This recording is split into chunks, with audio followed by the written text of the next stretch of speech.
Good afternoon, sir. So we are here to report the Chapter 11, which is towards new international business conditions and opportunities. So, what is the importance of a new international business?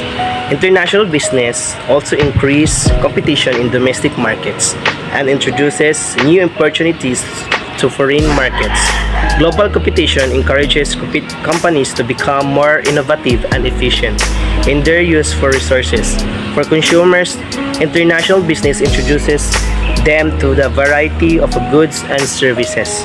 For good example, so according of peak theory from geologist named Herbert Peak, peak oil refers to the hypothetical point of which global crude oil production will hit its maximum rate, after which production will start to decline.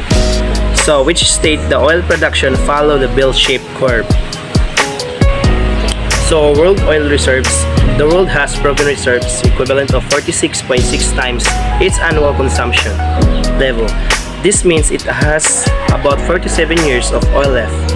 At current consumption levels and including improving reserves, 1,650,585,140,000 barrels in 47 years of oil left. So these are the following sources of oil.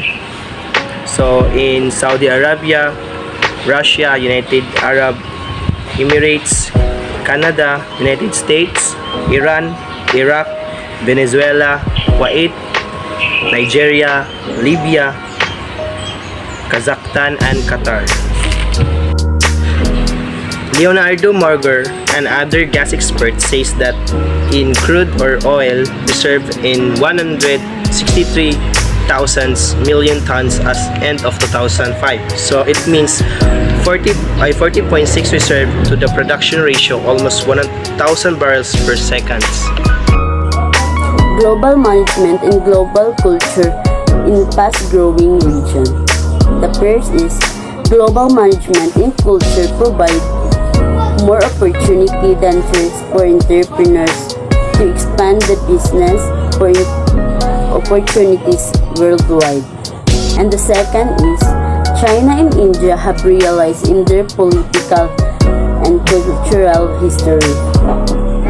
Next is the once isolated, each country began gradually raid with the Middle East and the Europe. And the last is in addition, each experienced the rigors of colonial exploitation, industrial development, and ultimately political independence.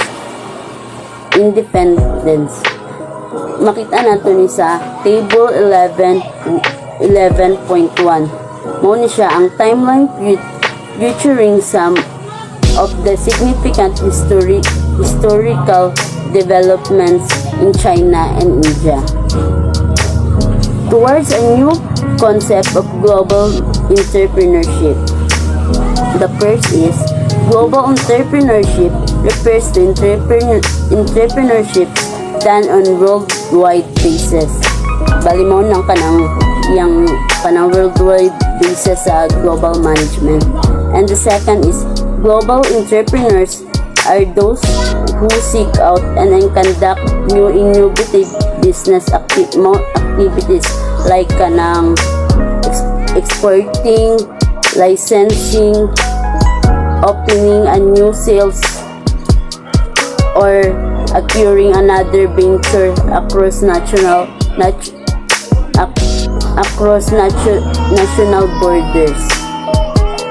And the last is the expansion of the global market has created a need for a manager who are familiar with the problems of international trade, such as a culture like political structure and the foreign exchange and geographical trade o kanang time, food, and technology, which is needed in the paradox in itself.